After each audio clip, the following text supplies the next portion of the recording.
Bonjour et merci d'écouter ce nouvel épisode de Réussir dans le Retail. Bienvenue à tous. Réussir dans le Retail, c'est la chaîne de podcast du cabinet RMS. Chaque semaine, nous interviewons des acteurs du retail ou partageons des points de vue qui, nous l'espérons, pourront être des sources d'inspiration dans votre quotidien. Aujourd'hui, la parole est à Valérie, fondatrice et directrice du cabinet RMS. Bonne écoute!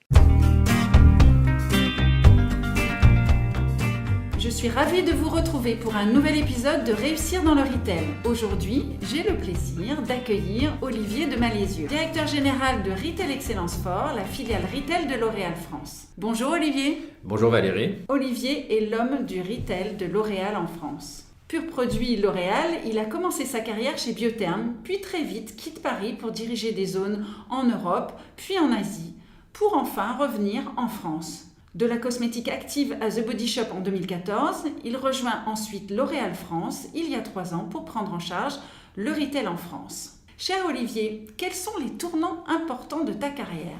Les moments clés et tes plus grandes réussites? Alors, moi je vais commencer tout au début. C'était mon stage route chez L'Oréal. J'ai passé 1 an à visiter les pharmacies, je crois à peu près 1500 pharmacies en France, et j'ai compris dès le départ que tout se passait sur le terrain. Ça, c'était vraiment mon premier moment important.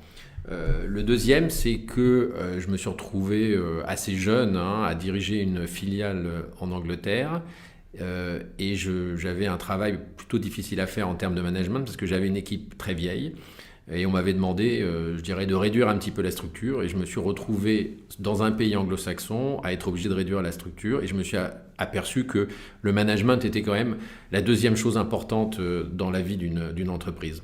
Ensuite, je suis parti, j'ai eu la chance de partir en Thaïlande, au bout du monde.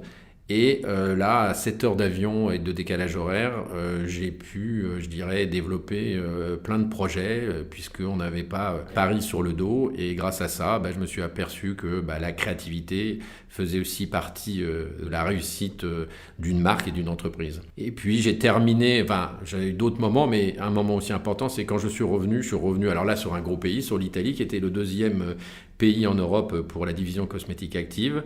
Et là, j'avais vraiment une pression très forte et mon job, c'était vraiment d'essayer de gérer la pression et surtout, de préserver ses équipes. Et ça, c'est aussi quelque chose d'important, c'est vraiment de toujours, avoir un rôle de protecteur vis-à-vis de ses équipes.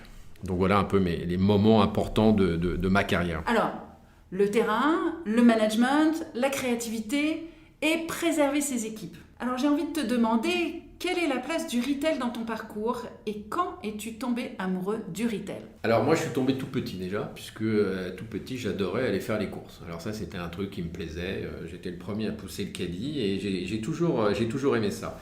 Et puis un jour, en faisant la queue devant le merveilleux que tout le monde connaît, je me suis dit tiens, un monoproduit, pourquoi pas? J'étais aussi passé devant le nom de la rose et ça m'avait interpellé. Et donc j'ai monté une marque qui s'appelle l'atelier de l'éclair et qui faisait de l'éclair en tant que monoproduit.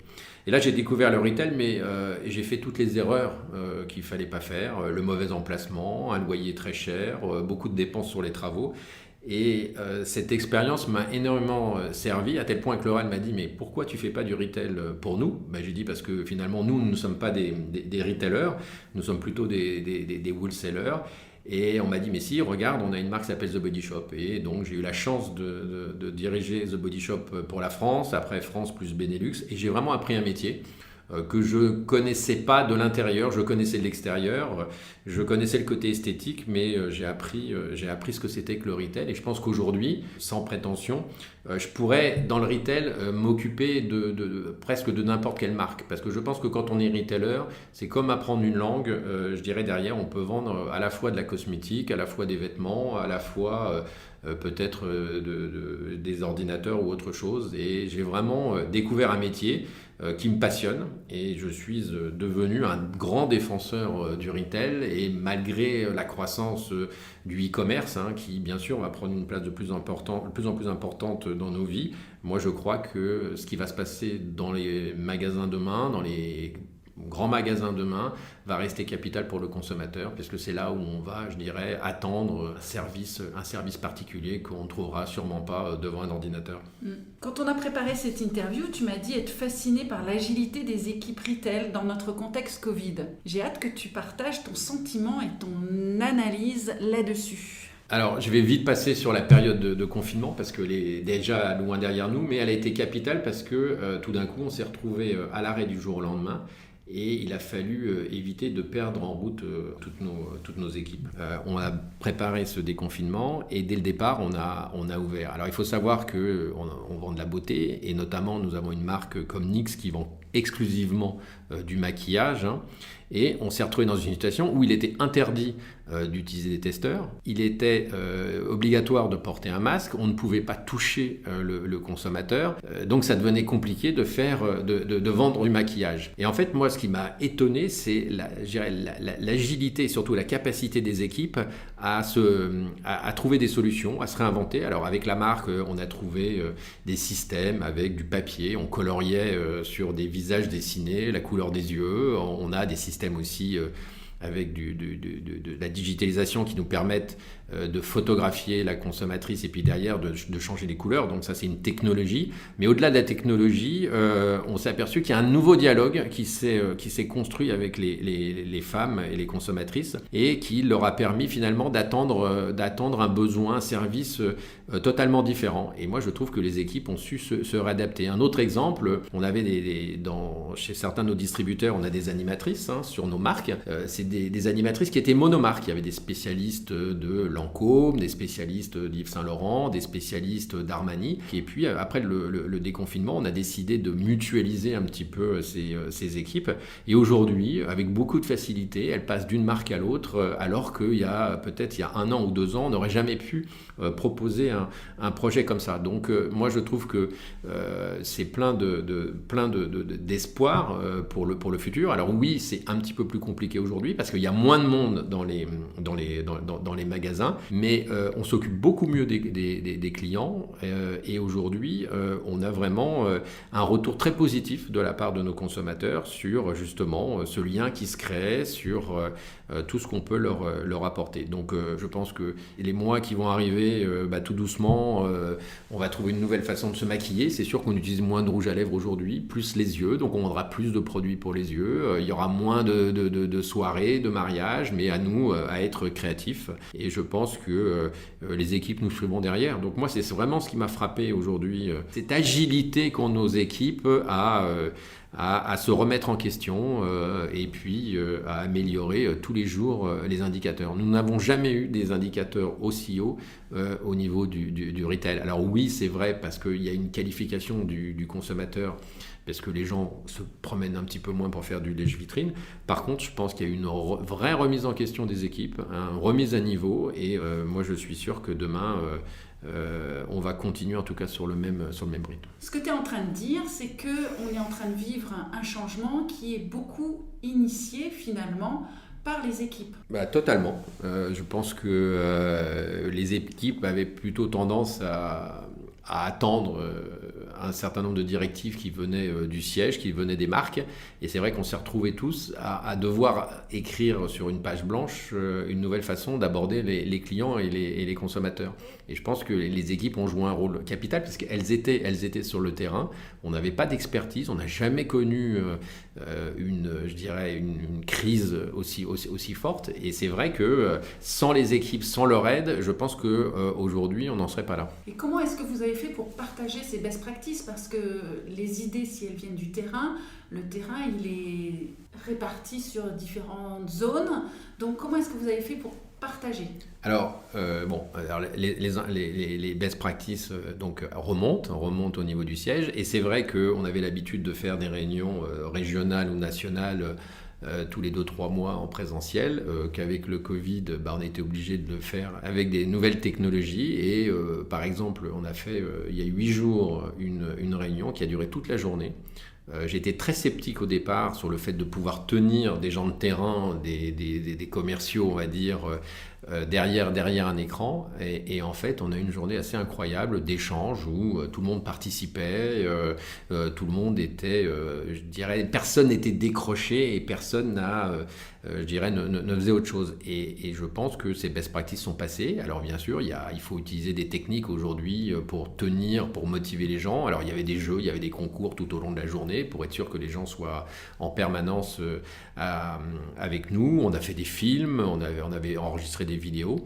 Et finalement, je me suis aperçu aussi que des choses qu'on faisait en présentiel, demain, peut-être qu'on pourra les faire de façon digitale et que même si le contact humain ne se fait pas, visuellement, on peut y arriver. Et d'ailleurs, quand on va voir un film, quand on regarde un spectacle, on peut le voir derrière un écran et on peut aussi éprouver des émotions. Donc je pense que les émotions peuvent aussi passer au travers ces outils. Et aujourd'hui, les équipes ont, je trouve, eu cette capacité à se réinventer et pas attendre une réunion classique comme on pouvait le faire dans le passé. Ok.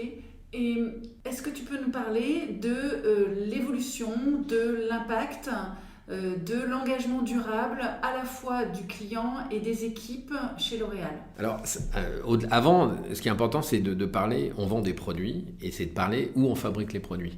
Même avant le Covid, le groupe L'Oréal est excessivement engagé sur un programme RSE, qu'on a aujourd'hui des usines qui s'autosuffisent, qu'on travaille des produits avec des packaging entièrement en plastique recyclé, qu'on a lancé il y a quelques jours des premiers tubes en carton sur la marque La Roche-Posay. Donc déjà au niveau des produits, il y a eu un engagement très fort pour dire zéro plastique dans les années à venir. Donc ça c'est important et c'est capital pour nous de dire on va mettre dans les mains du consommateur un produit qui répond aussi à ses attentes tout en préservant la planète. Alors on a des marques aussi qui travaillent pour la protection des océans, par exemple Biotherm sur ses gammes solaires. Donc il y a un engagement très fort de la part des marques, très fort de la part du groupe en termes de production. Et puis derrière, il faut que ça descende aussi sur le terrain.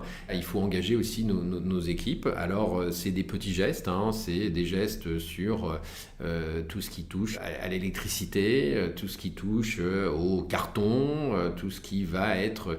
On va pouvoir, économiser. Aujourd'hui, on recycle aussi les produits. C'est-à-dire que ce soit sur nos boutiques Kiehl's ou NYX, il est possible de ramener ces vieux packaging. Et puis derrière, on travaille avec des associations pour les recycler. Donc il y a un travail important. Après, moi je rêve de voir, pareil, dans le retail, des centres commerciaux, des boutiques qui soient capables de zéro émission carbone avec des panneaux solaires sur les toits, avec des magasins où la climatisation qui est très importante parce que souvent les portes sont ouvertes avec des systèmes qui peut-être détruisent un petit peu moins la planète. Donc je pense que tout le monde est conscient de ce travail. Derrière, les équipes sur le terrain, je pense qu'elles sont aussi en attente et c'est à nous, marques, à nous, entreprises, à nous, groupes, derrière, de leur apporter tout ce qui va leur permettre derrière de faire les bons gestes dans le point de vente. Et comme de l'autre côté, on a un consommateur qui, lui, est en demande très forte, il faut que ça soit à 360 degrés. C'est pas uniquement le produit, c'est finalement...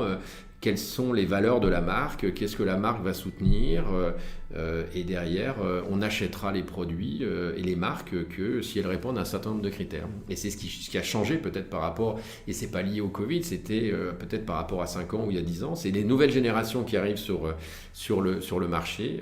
Aujourd'hui, c'est plus le produit qui fait la différence, c'est c'est l'écosystème autour du produit. Si on parle d'engagement de tes équipes aujourd'hui, on parlerait de quoi ?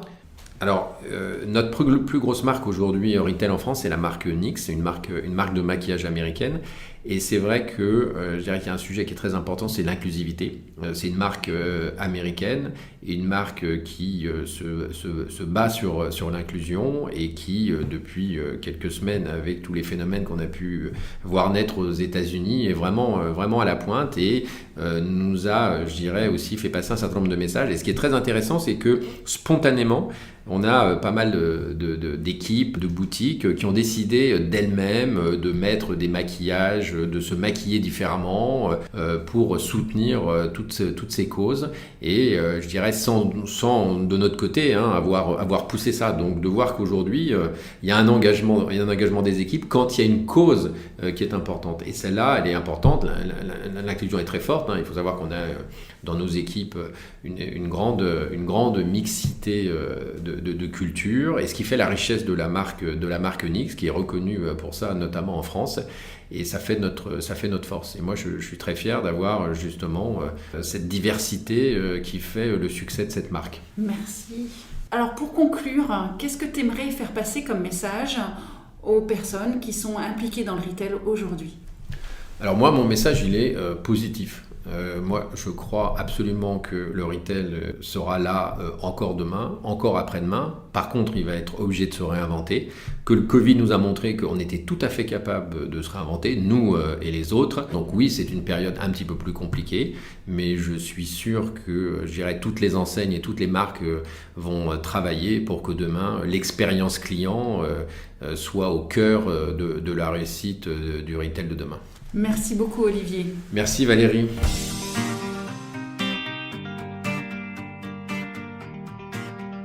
Merci beaucoup pour votre attention. Nous sommes curieuses de savoir ce que vous avez pensé de cet épisode, alors n'hésitez pas à nous laisser un commentaire ou une appréciation, ou même, si vous avez envie, proposez-nous des sujets pour les prochains épisodes. Merci à Aurélia pour la musique de ce podcast. Vous pouvez écouter son sublime album intitulé Blue Inside sur YouTube. Merci encore pour votre écoute et à la semaine prochaine pour un nouvel épisode de Réussir dans le Retail.